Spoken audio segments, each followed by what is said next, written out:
চান করিয়া আইলাম আমি চান করিয়া আইয়া ঠাকুর ঘরে গেলাম ঠাকুর ঘরে গিয়া যা যা কাজকর্ম আছে এই যে দেখো বাসন টাসন ধুইয়া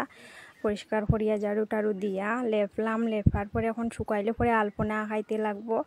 তো এদিকে ঠাকুর মুছানি শেষ আর এদিকে দেখো ফল খাটতাম এটি আগলাইয়া রাখছি ওই ফলটি খাটমু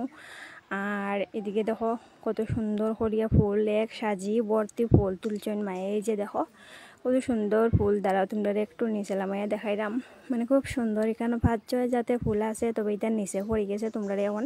পুরোটা মানে দেখাইতে পারতাম নাই তো দিলে পরে অবশ্যই ভিডিও করে যদি দেখবাই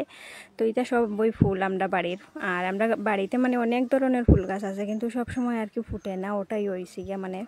যন্ত্রণা তো যাই হোক বন্ধুরা ওখানে আমার ঠাকুরঘরের কাজ মোটামুটি আগুয়াই গেছে আর ভিডিও করার সময় মানে ভিডিও পোস্ট করার সময় যার তাই আমি দেওয়ার আগে মানে ঠাকুরটা দেওয়ার আগে যতটুকু হয়েছে ততটুকুই ভিডিও তোমরা সাথে শেয়ার করছি ঠাকুরটা দিয়া তারপরে ভিডিও এডিট করিয়া দিতে অনেক লেট হয়ে যাইব এদিকে মায়ে দেখো রান্না করডা আর মারও রান্না মোটামুটি খাসাই গেছে এখানেও গেটর কচু শাক হয়ে গেছে আর ডাইল বয়াইছন ভাত হয়ে গেছে আর ওখানে শুধু মানে গেট ওটা হইব আর মানে বাজা হাটিয়া রাখছেন 8 জাতের বাজা তো ওই বাজাটি করবা তো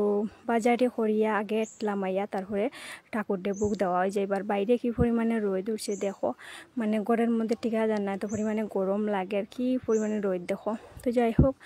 বন্ধুরা আজকে লেগে অতটুকু পর্যন্তই আর সবাইকে তো ঠাকুর দেওয়া শেষ নিয়ে জানাইও আর সবাই নিমন্ত্রণ রইল আমরা বাড়ি প্রসাদ খানিত আইও টাটা।